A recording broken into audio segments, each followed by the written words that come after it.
Hello friend, स्वागत है आज के इस नए वीडियो में। आज के इस नए वीडियो में हम लोग जानेंगे क्लास 10th के चैप्टर 2 अम्ल, क्षारक और लवण से संबंधित सवालों के बारे में। यह हमारा दूसरा वीडियो है।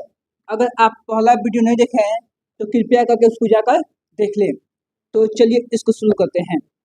आज के इस वीडियो में हम लोग जानेंगे कि किसका पीएच मान कितना होता है और किस पदार्थ में कौन सा अम्ल पाया जाता है। तो सबसे पहले हम जानेंगे किस पदार्थ का पीएच मान कितना होता है। तो देखिएगा यहाँ पर पहला है जठर रस। इसको बोलते हैं पाचक रस भी बोलते हैं, पाचक रस भी बोलते हैं। इसको याद रखना है आपको। और इसका होता है पीएच मान 1.2। ठीक है। अब अगला है नींबू का रस। इसका होता है पीएच मान 2.2। अगला है शुद्ध जल। इसका होता है पीएच मान 7। अगला है रक्त मतलब रुधिर। इसका होता है पीएच मान 7.4। अगला है मिल्क ऑफ मैग्नीशिया। इसका होता है पीएच मान 10। अगला है सोडियम हाइड्रोक्साइड। सोडियम हाइड्रोक्साइड इसका होता है पीएच मान 14। अगला है अम्लीय वसा। इसका होता है पीएच मान 5.6 से कम। 5.6 से कम होता है अम्लीय वसा का पीएच मान। देखिए, मिल्क ऑफ मैग्नीशिया को हम कहते हैं मैग्नीशियम हाइड्रोक्साइड। मैग्नीशियम हाइड्रोक्साइड याद रखिएगा। मिल्क ऑफ मैग्नीशिया को हम कहते हैं मैग्नीशियम हाइड्रोक्साइड। और यह लिखा गया है मैग्नीशियम हाइड्रोक्साइड का अणुसूत्र चाहे रासायनिक सूत्र चाहे आणविक सूत्र। ठीक है। मिल्क ऑफ मैग्नीशिया के या मैग्नीशियम हाइड्रोक्साइड का। मिल्क ऑफ मैग्नीशिया को हम बोलते हैं मैग्नीशियम हाइड्रोक्साइड। इसको याद रखिएगा। अब देखिए इससे सवाल कैसे पूछता है, लो उसको ध्यान से सुनिएगा।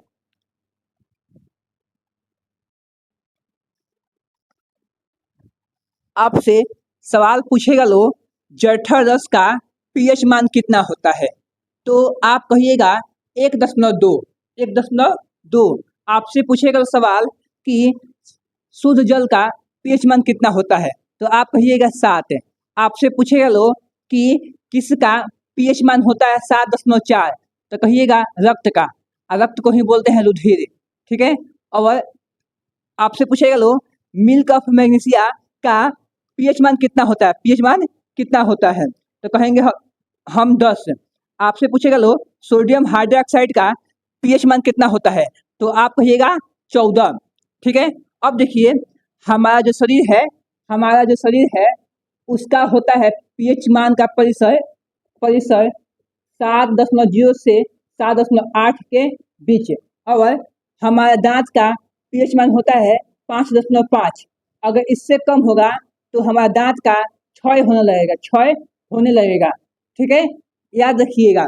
सवाल ये पूछता है खूबे कि हमारे शरीर का मतलब मनुष्य के शरीर का पीएच मान का परिसर कितना होता है, परिसर कितना होता है, तो हम कहेंगे 7.0 से 7.8 के बीच। आपसे पूछेगा सवाल कि दांत का क्षय कब होता है, दांत का क्षय कब होता है, तो हम कहेंगे दांत का पीएच मान 5.5 से कम हो जाए, 5.5 से कम हो जाए तो दांत का क्षय होने लगेगा। ठीक है। अब हम जानेंगे पीएच स्केल क्या है। इसको ध्यान से सुनिएगा।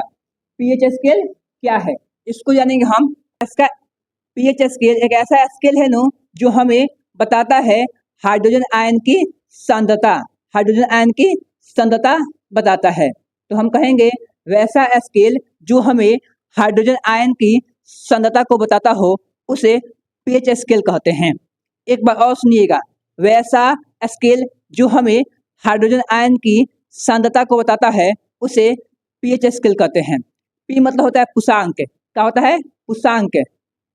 ठीक है। अब पुषांक जो है जर्मनी शब्द है जिसका अर्थ होता है शक्ति। जिसका अर्थ क्या होता है? शक्ति। ठीक है। मतलब हाइड्रोजन की शक्ति को बताता है पीएच स्केल। हाइड्रोजन के शक्ति को बताता है पीएच स्केल।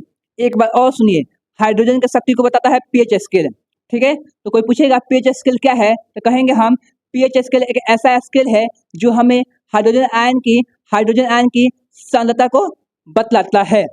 ठीक है, इतना अगर आप समझ गए होंगे तो इस वीडियो को लाइक और चैनल को सब्सक्राइब करें।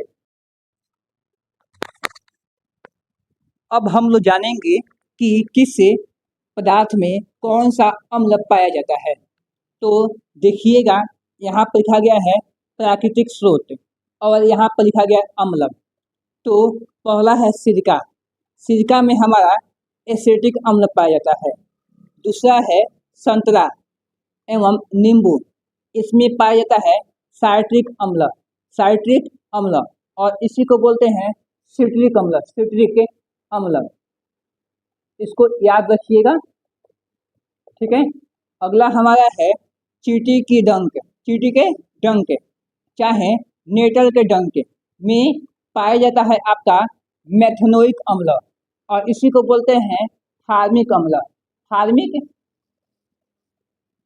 अम्ल।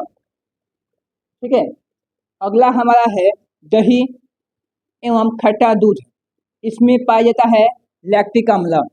अगला है इमली, इसमें पाया जाता है टार्टरिक अम्ल। अगला है टमाटर, इसमें पाया जाता है ऑक्जेलिक अम्ल। ठीक है, हम बता दिए आपको किसमें कौन सा अम्ल पाया जाता है। अब हम समझेंगे सवाल हमसे कैसे पूछेगा। ठीक है, उसको हम समझेंगे। तो सवाल पूछता है हमसे कि संतरा में कौन सा अम्ल पाया जाएगा, तो हम कहेंगे साइट्रिक अम्ल, और साइट्रिक अम्ल को ही बोलते हैं सिट्रिक अम्ल। अगला सवाल है, हमसे पूछेगा लैक्टिक अम्ल किसमें पाया जाता है। लैक्टिक अम्ल किसमें पाया जाता है, तो कहेंगे हम दही में एवं खट्टा दूध में। अगला हमसे सवाल पूछेगा कि टमाटर में पाए जाने वाला अम्ल है, टमाटर में पाए जाने वाला अम्ल है, तो हम कहेंगे ऑक्जेलिक अम्ल है। ऑक्जेलिक अम्ल है। ठीक है, आगे आपसे पूछेगा लोग कि साइट्रिक अम्ल को और क्या कहते हैं, तो कहेंगे हम सिट्रिक अम्ल। सिट्रिक अम्ल। अगला हमसे पूछेगा सवाल मेथनोइक अम्ल को और क्या कहते हैं, तो कहेंगे हम फार्मिक अम्ल। हमसे सवाल पूछेगा लोग फार्मिक अम्ल किसमें पाया जाता है, तो कहेंगे हम चींटी के डंक में और नेटल के डंक में। ठीक है, याद रखिएगा।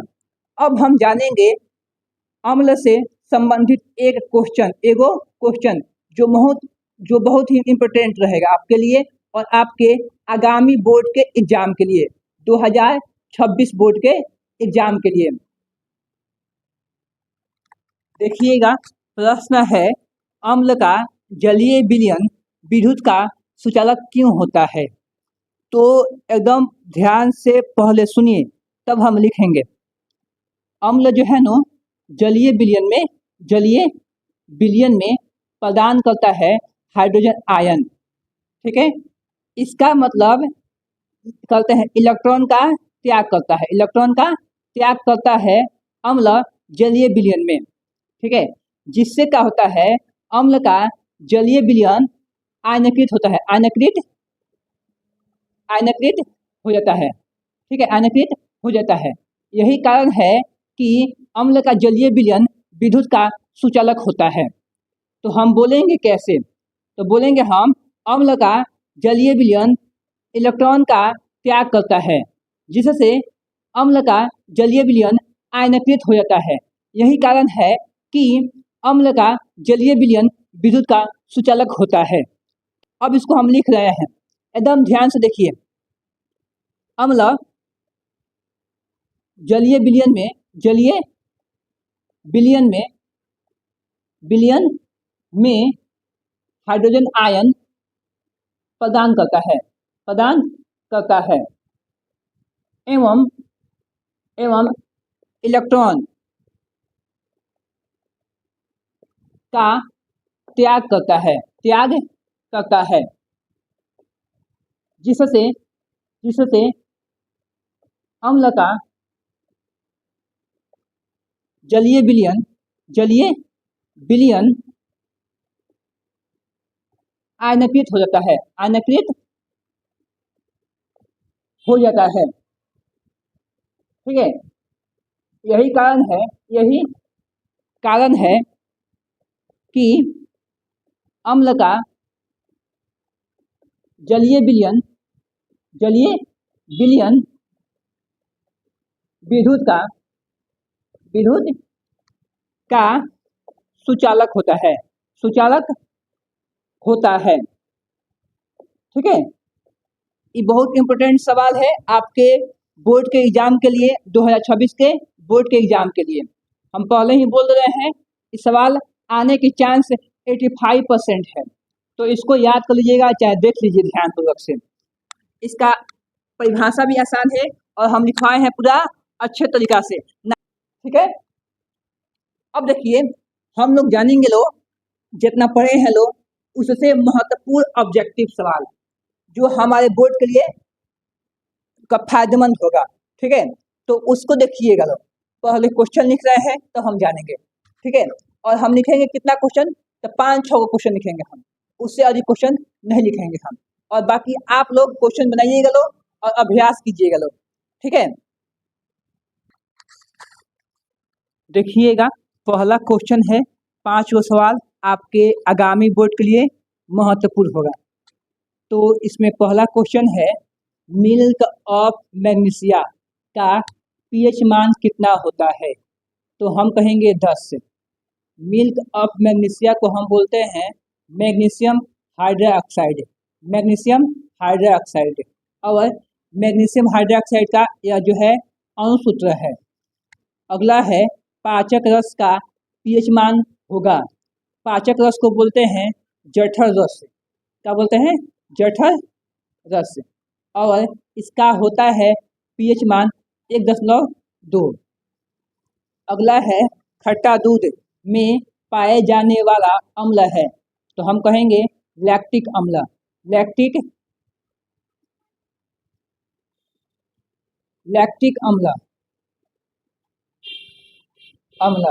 और इस कहते हैं खट्टा दूध चाहे आपका दही में लैक्टिक अम्ल पाया जाता है। अगला है, टमाटर में कौन सा अम्ल पाया जाता है? तो हम कहेंगे ऑक्जेलिक अम्ल पाया जाता है आपका टमाटर में। ठीक है। अगला हमारा है, मेथनोइक अम्ल को और क्या कहते हैं? तो हम कहेंगे हार्मिक अम्ल कहते हैं मेथनोइक अम्ल को। ठीक है दोस्तों, आज के इस वीडियो में बस इतना ही। अगर आपको यह वीडियो समझ में आया है तो इस वीडियो को लाइक और चैनल को सब्सक्राइब कर दें, ताकि हमें मोटिवेशन मिले और हम आप लोगों के लिए ऐसे ही वीडियो रोजाना बनाकर प्रोवाइड करते रहें। वीडियो देखने के लिए धन्यवाद।